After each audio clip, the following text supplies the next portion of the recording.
एक बार कौरवों ने, बाल्यकाल की बात है, कौरवों ने गधा को पीले कपड़ा पहना करके, पीले वस्त्र में ढक करके और युधिष्ठिर के मार्ग में छोड़ दिया। भैया बोलो मत, सब लोगों से बोल दो, यहां बोले नहीं कोई भी। तो कौरवों ने पीले वस्त्र में ढक करके गधा को छोड़ दिया। युधिष्ठिर जी महाराज भ्रमण करते करते गए और अपने नियम के अनुसार पीत देखते ही उन्होंने प्रणाम किया। कौरव सब हंसी उड़ाने लगे, देखो देखो गधा को प्रणाम कर रहा है। युधिष्ठिर जी महाराज बोले, गधा नहीं है, मेरे लिए श्याम सुंदर है ये। कौरव बोले, हमने ही तो गधा को पीले कपड़ा पहना के खड़ा किया है, तुम कैसे कह सकते हो कि श्याम सुंदर है? बोले, मेरा विश्वास कहता है कि श्याम सुंदर है, और नहीं तो तुम देख लो। जैसे ही गधा के ऊपर से पीत वस्त्र हटाया तो गधा की आकृति दिख रही थी बाहर से, लेकिन जैसे पीत वस्त्र हटाया तो गधा तो अंतर्ध्यान होगा। एक जैसे घुटमुन बालक खड़ा होता है ना, घुटमुन चलता है, ऐसे ठाकुर जी वहां पर खड़े हुए, ठाकुर जी प्रकट हो गए। कहने की बात है, पर पीत में, पीतांबरी में ठाकुर जी का वास है।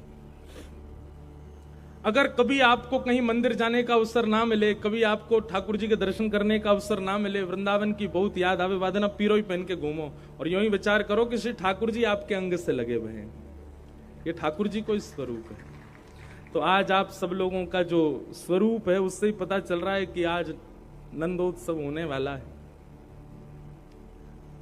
मैं कथाओं में कहा करता हूं कि हमारी बाह्य आवरण से हमारी स्थिति पता चल जाए, इसको भक्त लक्षण कहते हैं।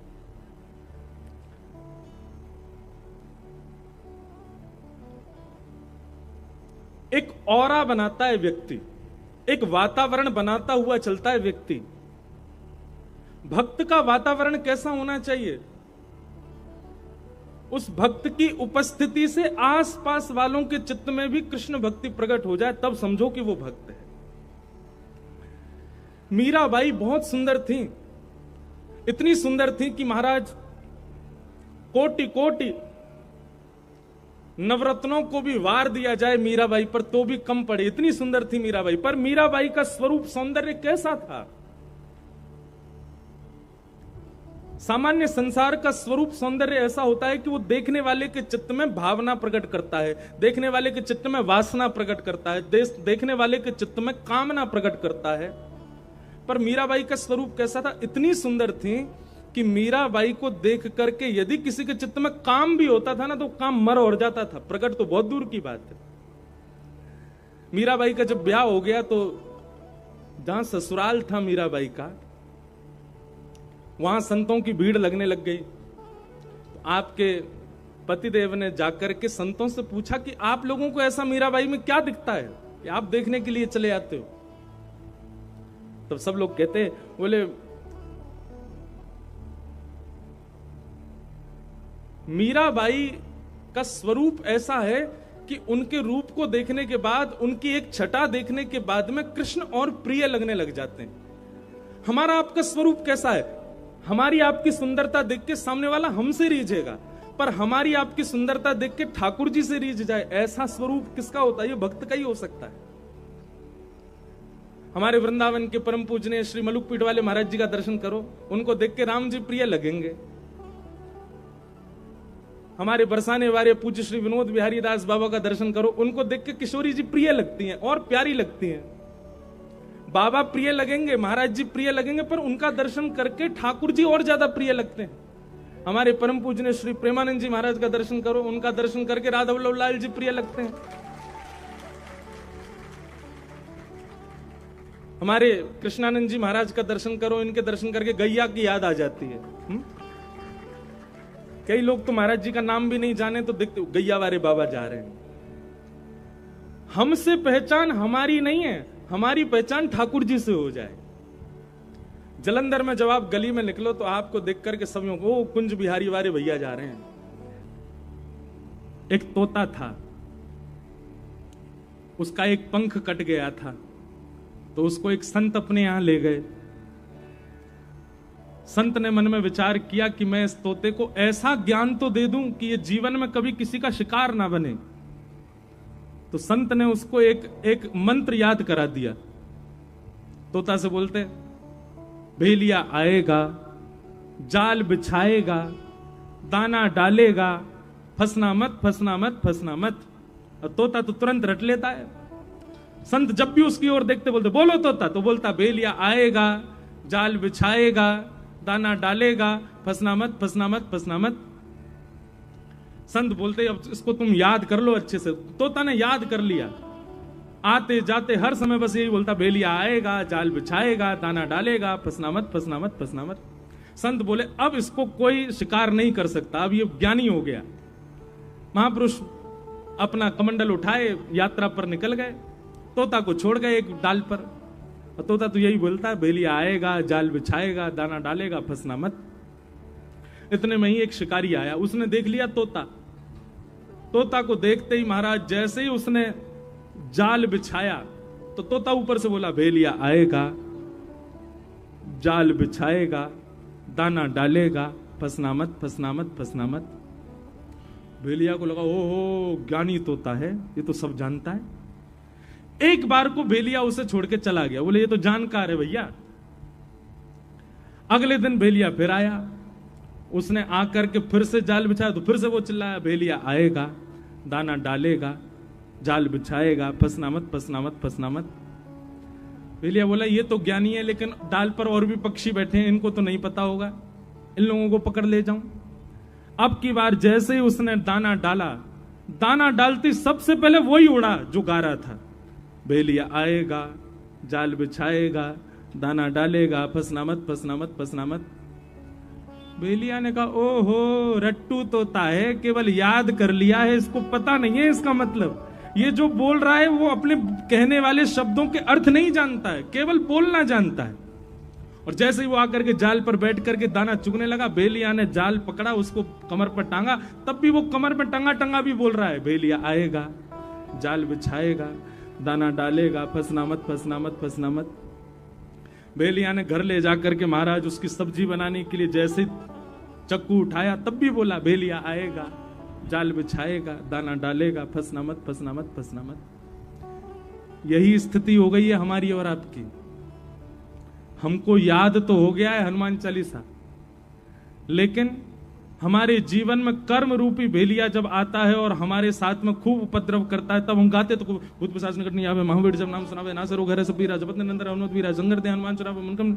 लेकिन कर्म जानता है कि ये इसको मतलब नहीं पता है, ये केवल रटना जानता है, केवल रट लिया है। तो रटने से फायदा केवल इतना होगा कि एक बार आपके दुष्कर्म आपको छोड़ देंगे, ये जान के कि आपको ज्ञान होगा। लेकिन वो कर्म दोबारा जब लौट करके आएंगे, देखेंगे इसने तो केवल रट रखा है, जानता कुछ भी नहीं है। तब उसी के चंगुल में आप सब कुछ जानते हुए भी फंस जाओ। इसलिए भैया ये कथाएं क्यों होती हैं, ये संत जन क्यों अपना गला फाड़ फाड़ करके आप सबके बीच में प्रवचन कर रहे हैं, ताकि आप इन गूढ़ रहस्यों को जानो, समझो, पहचानो, ताकि केवल बाह्य, केवल रटने से काम नहीं चलेगा। उसका भीतरी ज्ञान जो है वही आपके मन को और वही आपकी बुद्धि को शांति प्रदान करेगा, वही आपके कर्म रूपी उस राक्षस से लड़ने का बल प्रदान करेगा। कर्म राक्षस नहीं है, पर कर्म कई बार हमको अज्ञानी जानकर के बहुत प्रगाढ़ हो जाता है, बहुत प्रबल हो जाता है, और उसकी प्रगाढ़ता, उसकी प्रबलता, उसकी निर्दयता के हम शिकार बन जाते हैं अज्ञान के कारण। इसलिए भैया सत्संग रोज किया करो, रोज सुना करो, कुछ ना कुछ नया ही मिलता है आपको। तो उस दिन हम आएंगे मंगलवार को, सब लोग इकट्ठे होना, सुबह 10:30 बजे हनुमान चालीसा का पाठ करेंगे। उसके बाद आप लोगों का नियम है कि आप हनुमान चालीसा अर्थ सहित याद कीजिए, बच्चों को याद कराइए, और हर मंगलवार एकजुट होकर के इस प्रकार हनुमान चालीसा के पाठ कीजिए। और भैया अपने पंजाब को बचा लीजिए, ये साडा पंजाब है, ऐसे बोलेंगे ना, साडा मतलब अपना ना, और ब्रजभाषा हम बोले जी हमारो पंजाब है। कौन को पंजाब है? हमारो। तो भैया या हमारे पंजाब को न बचाओ। हमारे वृंदावन बिहारी लाल के सबसे ज्यादा प्रेमी पंजाब से ही है, सब पंजाब से आते हैं। हमारे बिहारी जी को अच्छो ना लगे भैया, आप सब लोग या तरीका के व्यसनन में पड़ जाओ, आप अपने कुल मर्यादा को त्याग दो, आप अपने धर्म को त्याग दो। बिहारी जी को कितना कष्ट होता होगा, बिहारी जी की प्रसन्नता के लिए या को करो, कि भैया अब जो बच्चे हैं उनको बचाए रखो और जो आवे वाले उनको भी बचाओ, सबको सम्मान करो पर अपने घर के रहो, ऐसी हमारी प्रार्थना है। बोले नाथ, जब इंद्र ने मेघमालाओं को आज्ञा की और गड़गड़ करके काले बादलों ने आकाश को घेर लिया, तब आपने धृत मंदर आपने एक पर्वत को उठाया। पर कैसे उठाया? बोले श्रीमुख चंद्र चकोर जय जय देव। हमारे पीछे श्रीनाथ जी दिख रहे हैं आपको? ये गिरधरधारी स्वरूप है ठाकुर जी का। नेत्र कहां है ठाकुर जी के?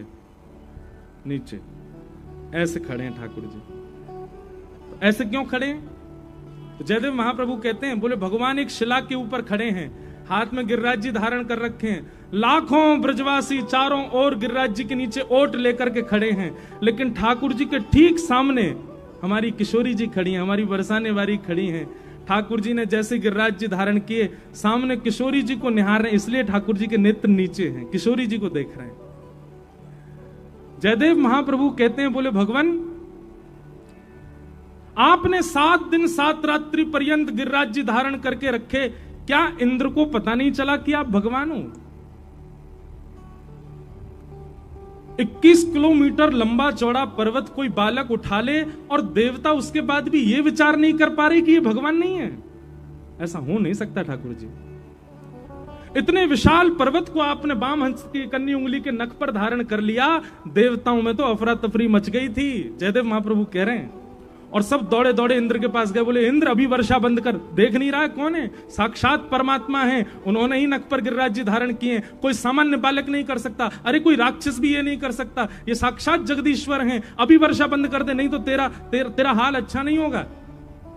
इंद्र ने तो वर्षा बंद करनी चाहिए। धीमी वर्षा जैसे ही होने लगी, सोई ठाकुर जी ने इंद्र की ओर देखा, बोले देखना रोए, श्री जी सामने खड़ी है हमारे, और श्री जी के दर्शन करवे को हमको सौभाग्य मिल रहा है, ऐसा सौभाग्य बार बार ना मिले। अरे इंद्र जे श्री जी कभी कहीं को चली जाए, कभी कहीं को चली जाए, हमारे नेत्रन के आगे डटे ही ना है। आज जैसे तैसे तो तेरी या हरकत से श्री जी बिल्कुल सामने खड़ी है गई है, अब तो अपने सबरे भंडार लुटा दे। श्री जी जब तक सामने खड़ी रहे मैं ऐसे ही खड़ा रहूंगा, गिरिराज धारण करके ही रहूंगा। जयदेव महाप्रभु कहते हैं, इंद्र को तो 7 मिनट में ही पता चल गया था कि आप भगवान हो, लेकिन 7 दिन 7 रात्रि वर्षा आपने जानबूझ के करवाई ताकि आप श्री जी को देख सको, ताकि आप किशोरी जी का दर्शन कर सको। श्री मुख चंद्र चकोर जय जय देव है। किशोरी जी को देखने के लिए ठाकुर जी ने गिरिराज जी उठाए। एक भाव। दूसरा भाव, ये वाम अंग जो है ना, ये श्री जी ही हैं, इसलिए ठाकुर जी की आह्लादनी शक्ति कौन है? किशोरी जी हैं। सब पूरा वृंदावन जानता है इस बात को। भगवान ने जितनी भी लीलाएं की, अब आप देखो रास पंचाध्याय की कथा सुनेंगे तो रास पंचाध्याय में भगवान जब अंतर ध्यान हो गए, तो अंतर ध्यान होते ही गोपियां सब रोती रोती कहां गई? किशोरी जी के पास गई, और तब किशोरी जी ने कृपा करके सब गोपियों को क्या प्रदान किया? गोपी गीत। और तब किशोरी जी की कृपा से गोपियों ने गोपी गीत गाया, तब ठाकुर जी पुनः प्रकट हुए और महाराज हुआ। तो महाराज किसने करवाया? श्री जी ने करवाया। गिरिराज लीला किसने करवाई? श्री जी ने करवाई। समस्त जितनी भी भगवान की लीलाएं हुई हैं उसमें गोपनीय रूप से श्री जी ही हैं। फिर आप जिनका ये पत्र है वो आगे कह रहे हैं कि बोले भगवान ने तो, या को मतलब तो ये है कि ठाकुर करें, श्री जी क्रेडिट ले जाएं, ठाकुर जी करें, हमारी श्यामाजू और सबरो बल ले जाएं, वाको सबरो श्रेय ले जाएं ठाकुर जी। अब देखो दो बातें, वृंदावन वाले तो सब जाने कि भैया सब करवे वाली श्री जी हैं, लेकिन जिनको अभी वृंदावन में प्रवेश नहीं भयो उनको ऐसा लगा कि ठाकुर जी कर रहे हैं। मतलब बाहर के लोगों को तो ऐसा लगा कि ठाकुर जी ने गिरिराज जी उठाए, ठाकुर जी ने लीला करी, पर जिनको प्रवेश वृंदावन में है चुका है, जिनको प्रवेश रस में है चुका है, जिनको प्रवेश रसकन के बीच में है चुका है, उनको भेद पता चल गया है। ठाकुर जी कछु ना करें, हमारे माई श्यामा जू को राज। बाहर वाले इनको यूं लगे प्रधानमंत्री सब काम कर रहे हैं, प्रधानमंत्री ये कर रहे हैं, प्रधानमंत्री की इच्छा से ये हो रहा है, लेकिन अंदर वालों को सब पता होता है प्रधानमंत्री के नीचे बहुत बड़ी टीम बैठी है जो सारे काम कर रही है। ऐसे ही बाहर वाले इनको ये बात लगे कि भैया ठाकुर जी कर रहे हैं, पर ठाकुर जी कछु ना कर रहे, ये तो केवल माल उड़ामे भोग लगामे। क्रेडिट लेते हैं ठाकुर जी, क्रिया तो सब किशोरी जी करती हैं, सेवा तो सारी श्री जी करें हमारी। एक व्यक्ति ने मुझसे प्रश्न किया कि हमारे वृंदावन में श्री जी का दर्शन क्यों नहीं? बिहारी जी में बिहारी जी बैठे हैं, बगल में गादी रूप में श्री जी बैठी हैं, राधा वल्लभ जी के बगल में भी गादी रूप में श्री जी बैठी हैं, राधा रमन जी में भी बगल में चूड़ामणि रूप में श्री जी बैठी हैं। श्री जी हैं कहां हैं? बोले भैया दर्शन देवे के काजे ठाकुर जी बैठा रहे, तुम बैठे रहो यहां, सबन को भीड़ को तुम संभालो। और जो खूब नाम जप कर रहे हैं, खूब रस में डूबे हुए हैं, ऐसे वृंदावन में विचरण कर रहे संत जन, उनके पास घूम घूम करके सबकी सुध लेवे के काजे श्री जी गई भैया, या हमारे दर्शन ना आए रहे। श्री जी तो बाहर विचरण कर रही हैं, बाहर से ले करके सबन को वृंदावन आ रही हैं। वृंदावन में ऐसे ऐसे रसिक जन हैं जो कितने कितने दिनांशों भूखे बैठे हैं, उनको भोजन की सेवा देनो, कोई के शरीर में कोई रोग है वो वाक्य रोग को निवृत्त करनो, कोई को जल की व्यवस्था करवानो, कोई के प्रेम में भाव प्रवृत्त करनो, इन सब भावंशों श्री जी तो भ्रमण करती रहे। ठाकुर जी एक जगह बैठा रखे, तुम बैठे रहो। एक भाव ये भी है कि श्री जी इसलिए दर्शन नहीं दे रही, वो भ्रमण करती रहती हैं, घूमती रहे में पूरे दिन। तो ऐसे भाव हैं।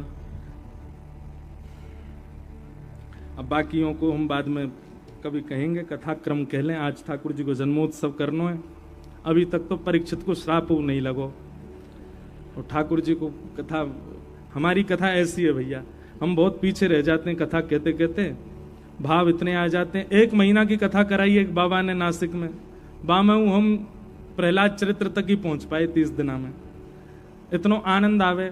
और वहां में भी सब लोग यूं कहें कि ब्रज, आज भी मुंह पे आ गए, बोले कुम्मन दास जी को ने एक चरित्र सुनाए दो, कृष्णदास जी को चरित्र। अब इन भक्तन के चरित्र सुनावे तो फिर वहां में समय लग जाए, और फिर हमारा यूं है कि अधूरा नहीं सुनाए, पूरा पूरा सुनाए बढ़िया सो। फिर भी आओ आज के क्रम में प्रवेश करें। वेद व्यास जी महाराज ने भागवत की रचना की, सूक्ष्म में समझिएगा बातों को।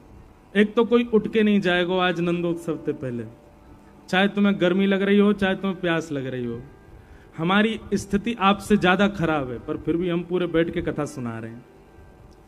इसलिए आप लोग आज उठ के नहीं जाओगे, और फिर उठ के जाओगे तो फिर कोई बात नहीं, चले जाइए, कहा कर सके हम, आप ही वंचित रह जाओगे। वेद व्यास जी ने भागवत की रचना की। जब वेद व्यास जी महाराज पहले ही 18 उप पुराण लिख चुके थे, 17 महापुराण लिख चुके थे, 4 वेद लिख चुके थे, महाभारत लिख चुके थे, तो फिर एक और भागवत ग्रंथ लिखने की आवश्यकता क्यों हुई? तब वर्णन करते हैं कि वेद व्यास जी ने अभी तक जितने भी ग्रंथ लिखे हैं ना, उन सब में धार्मिक व्यक्ति को संतोष हो जाता है उन ग्रंथों को पढ़ने से। बहुत ध्यान से सुनना,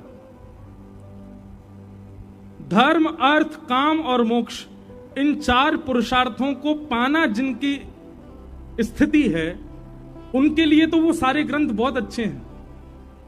जिसको धर्म से लगाव है, जिसको अर्थ की कामना है, अर्थ माने धन, धर्म, अर्थ, जिसको बहुत सारी कामनाओं की पूर्ति करनी है, और जिसको मोक्ष की कामना है, ऐसे 4 प्रकार के लोगों के लिए बाकी के सारे ग्रंथ बड़े बड़े श्रेष्ठ हैं।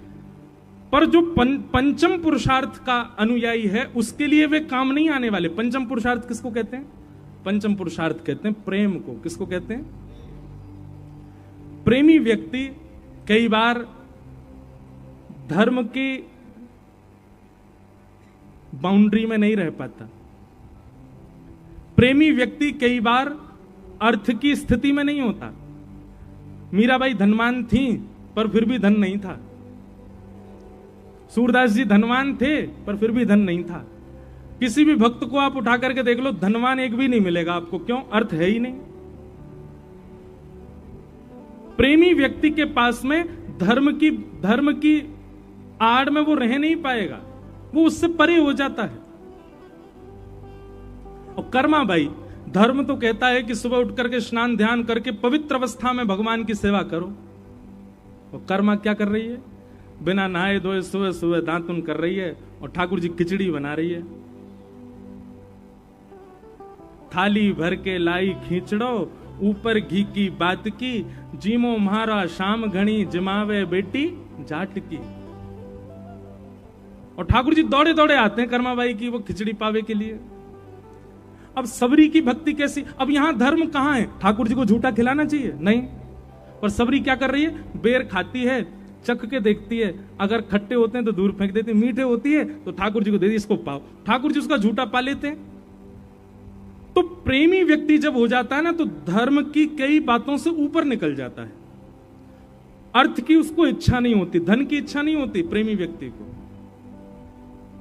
धर्म, अर्थ और तीसरी बात काम, संसारी कामना तो होती नहीं है प्रेमी की। उसकी तो केवल एक ही कामना है कि बस ठाकुर जी हमसे रीझे रहे हैं, ठाकुर जी हमारे प्रसन्न रहे, ठाकुर जी हमारे राजी रहे। उसकी एक ही कामना है। तो ना तो वो धर्म से बंधा है, ना वो अर्थ में बंधा है, ना वो कामना में बंधा। और सबसे अंतिम बात, प्रेमी भक्त को मोक्ष की भी कामना नहीं है। हमारे वृंदावन जाओ, ब्रजवासियों से पूछो मुक्ति चाहिए, तो ब्रजवासी कहेंगे मुक्ति उन्होंने सी खारी लागे भैया, हमें मुक्ति मुक्ति नहीं चाहिए, मुक्ति की कामना नहीं है। अरे कहां तक कहें, श्री उद्धव जी महाराज जब वृंदावन जाते हैं तो वृंदावन जाकर के विधाता के आगे झोली फैला करके कहते हैं मेरा पुनर्जन्म वृंदावन में हो जाए। विधाता कहने लगे उद्धव तुम बृहस्पति के शिष्य हो, तुम जानते हो कि मानव जन्म से मुक्त होने के लिए हम मानव बने हैं, हम संसार से मुक्त होने के लिए मानव। और तुम कह रहे हो कि मुझे दोबारा पृथ्वी पे भेज दो। बोले भेज दो, पर वृंदावन भेज दो, वृंदावन के तज हमें और कुछ नहीं चाहिए।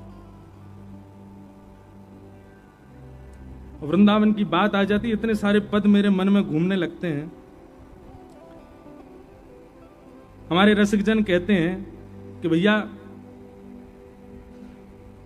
वृंदावन तो बार बार मांगो ठाकुर जी से।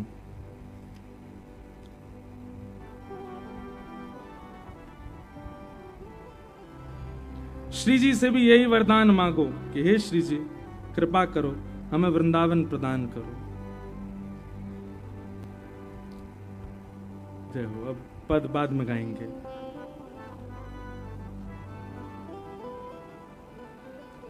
बोलो वृंदावन धाम की जय। हमारे श्री हरिराम व्यास जी, उन्होंने वृंदावन रस को खूब गाया। हरिराम व्यास जी कहते हैं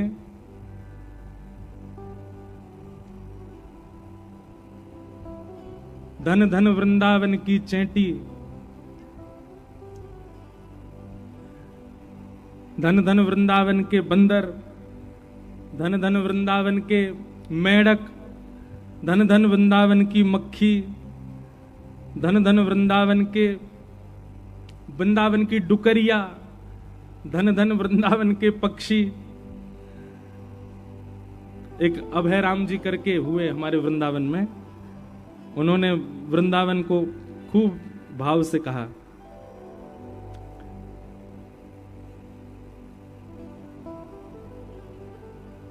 सुंदर भाव है, मिल जाए तो गाऊं अभी।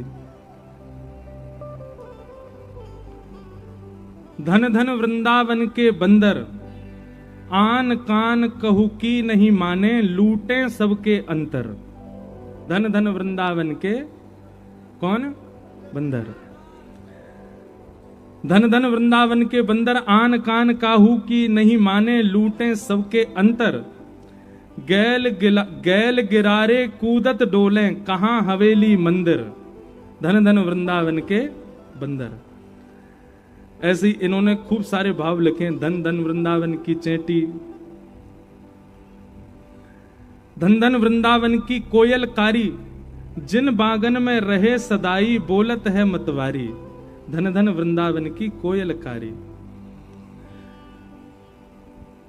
धन धन वृंदावन के विरक्त संत, कैसे? बोले प्रात होए जमुना में नहावे, आछे रज सेवंत, ब्रजवासन के टुकड़ा पामे, भोजन करें एकांत। धन धन वृंदावन के संत। और क्या कह रहे हैं? धन धन धन धन वृंदावन के गधा, माटी ईंट पीठ पे ढूंढे, सबके बनावे द्वारे, गैल घाट में करें जीविका, हैकत है मतवारे। अरे भैया धन्य है वृंदावन के गधा। बोले काय को? ब्रजवासी के घर बनाए इनने, अपनी पीठ पे उठा उठा के सीमेंट ले गए, मट्टी ले गए, ईंटा ले गए, तब जाके ब्रजवासी इनको रहवे के घर बनाए इनने। धन धन वृंदावन की चेंटी, क्यों? बोले महाप्रसाद को किनका लेके जाए, भिले में बैठी है गयो ज्ञान ध्यान हृदय में, व्याधि जन्म सो मेटी, धन धन वृंदावन की चेंटी। धन धन वृंदावन के मेढक ठाकुर की मोरी पे बैठे, बोले न्यारे न्यारे, महाप्रसाद को पानी पी में मिट गए पाप सवारे। धन धन वृंदावन के मच्छर, काय को? साधु संत के अंग को खामे, भजन करावन वारे। बोले भजन करें पूरे दिन साधु संत, पूरे दिन राधे राधे राधे राधे जपें साधु संत, और उनके अंग को जाकर के मच्छर खा जाए, उनके रक्त की एक बूंद लेकर के वो मच्छर मर जाता होगा तो वाकू वैकुंठ मिलता होगा। क्यों? बोले राधा राधा जब्बे वारे संतन को खा के आया भैया।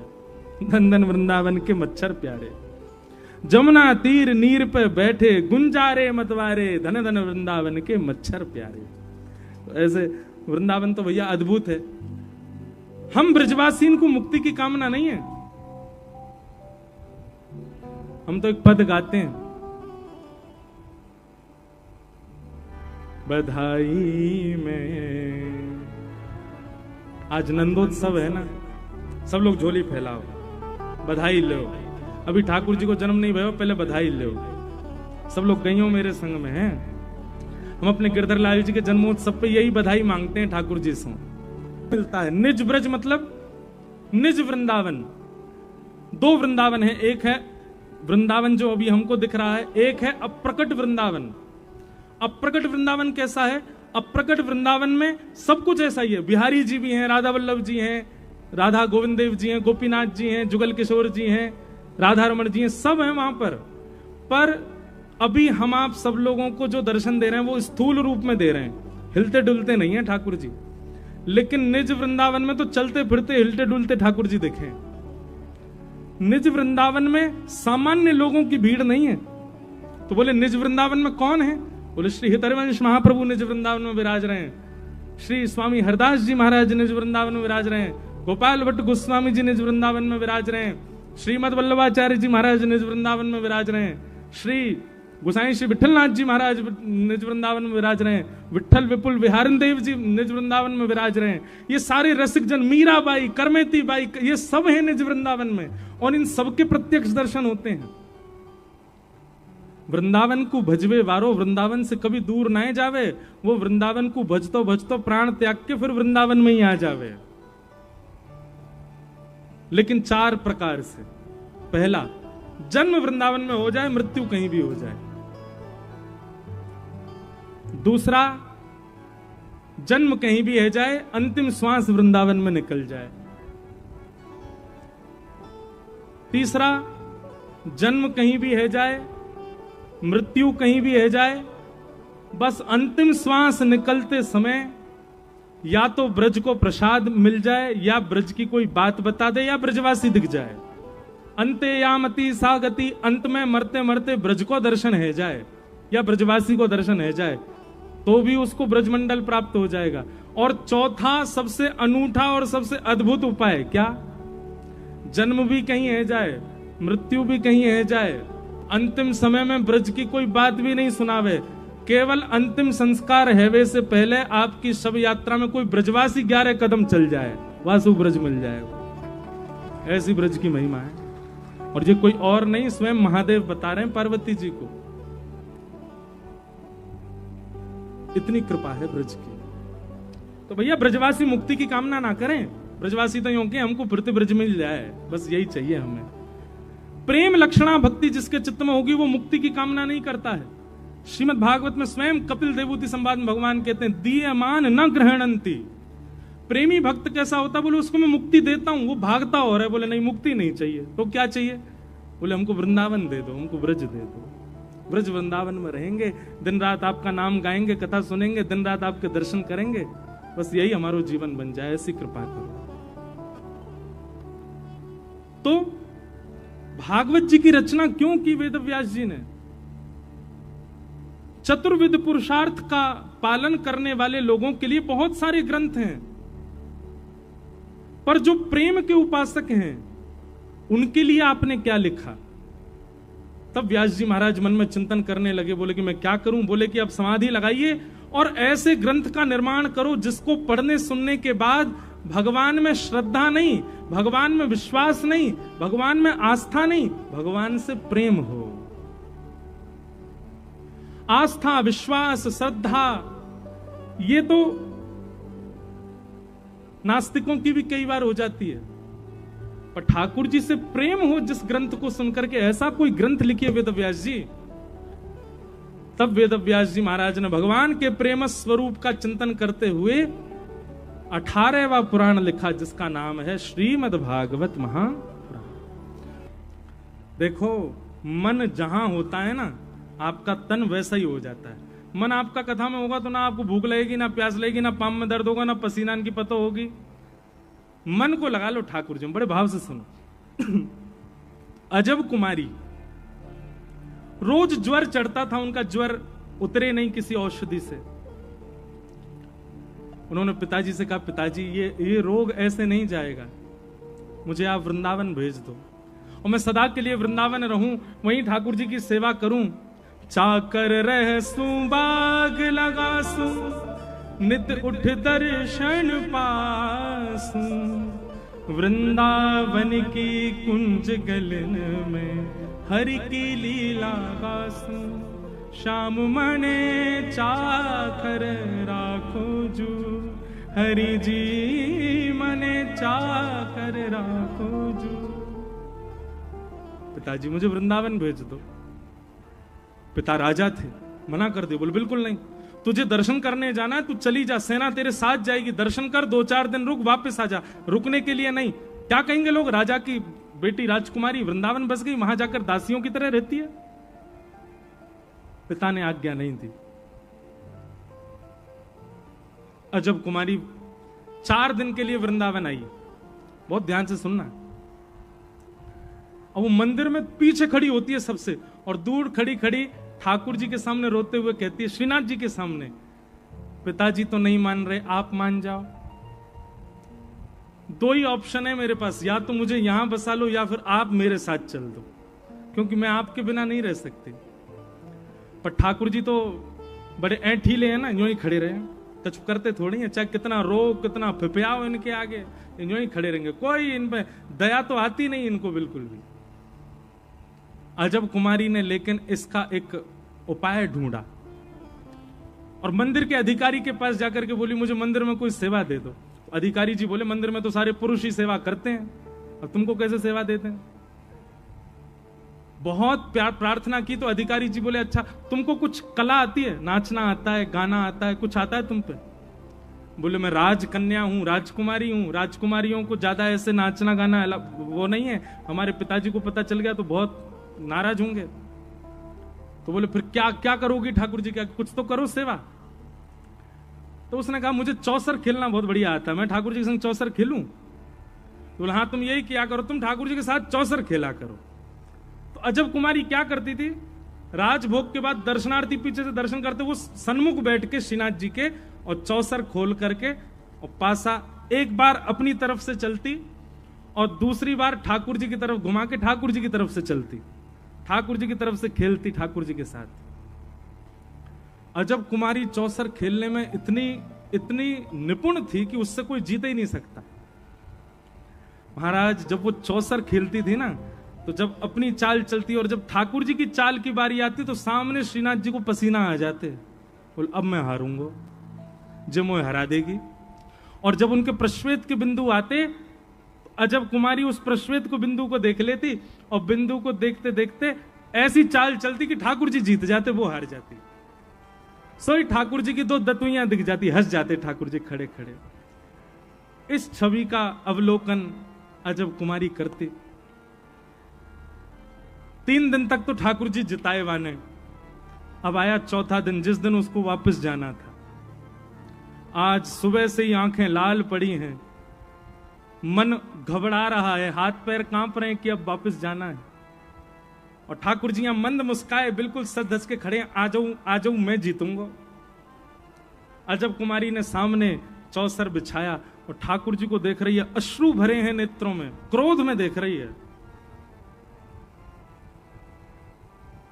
बोले आज नहीं जीत पाओगे आप, हर बार आप जीतोगे ऐसा थोड़ी होगा, आज तो मैं हरा के जाऊंगी आपको। तो मानो मनी मन ठाकुर जी कह रहे हैं मेरी नाक कट जाएगी, ऐसा मत करे, मुझे जिता जा। अजब कुमारी बोली आज नहीं जिताऊंगी, आज तो आपको हारना ही पड़ेगा। और अजब कुमारी ने ऐसी ऐसी चाल खेली, ऐसी ऐसी चाल खेली, और दिना तो प्रश्वेत आते ठाकुर जी को, आज तो पूरे वस्त्र ही गीले है पसीना आते। ठाकुर जी घबरा रहे हैं, बोले आज हरा देगी जी, आज नहीं मानेगी। बस अंतिम चाल चलनी थी और ठाकुर जी पूर्ण रूपेण हार ही चुके हैं, अब जीतने की कोई गुंजाइश नहीं है। गुसाई लोग सब खड़े होकर के देख रहे हैं, बोले भैया आज तो हमारो लाला हार गए हो। अजब कुमारी की एक चाल, और उस एक चाल में जीत हार का निर्णय हो जाना था। जैसे ही अजब कुमारी पासा घिसने लगी, सामने खड़े ठाकुर जी मानो मंद मंद कह रहे हो, कछु मांग ले, जो मांगेगी सो दूंगा, लेकिन मुझे जिता दे। अजब कुमारी बोली मांग लूं? बोले हाँ मांग लो, वचन दो जो मांगूंगी सो दोगे। बोले दूंगो, लेकिन पहले मुझको जिता। बोले देख लेना, पीछे मत हटना, पर मैं कुछ भी मांग सकती हूँ। बोले तू जो मांगेगी सो देंगे, लेकिन आज मुझको जिता दे। और ऐसा पासा परोसा कि अंतिम बाजी में ठाकुर जी जीत गए और अजब कुमारी हार गए। और जैसे ही अजब कुमारी हारी, श्रीनाथ जी उसकी गोद में प्रकट हो गए, प्रकट होकर उसका आलिंगन कर लिया और आलिंगन करके बोले मांग तो को क्या चाहिए, जो मांगेगी सो देंगे। अजब कुमारी बोली चलो मेरे साथ राजस्थान, वहीं बस जाओ मेरे यहां, आपको नित देखूं, नित आपका दर्शन करूं, आपको देखे बगैर अब मैं एक क्षण नहीं रह सकती, आप चलो मेरे साथ। ठाकुर जी तो घबरा गए। ठाकुर जी बोले मैं ब्रज तज कैसे जाऊं, मैं ब्रज छोड़ के कैसे जाऊं। अजब कुमारी बोली अब बात से पीछे मत हटना, आपने वचन दिया था जो मांगूंगी सो दोगे, अब मैंने मांगा है तो दीजिए। और उसी अजब कुमारी के लिए हमारे गिरिराज धरण श्री श्रीनाथ जी श्री गोवर्धन से उदयपुर के पास नाथ द्वारा में जाके विराजमान हो गए।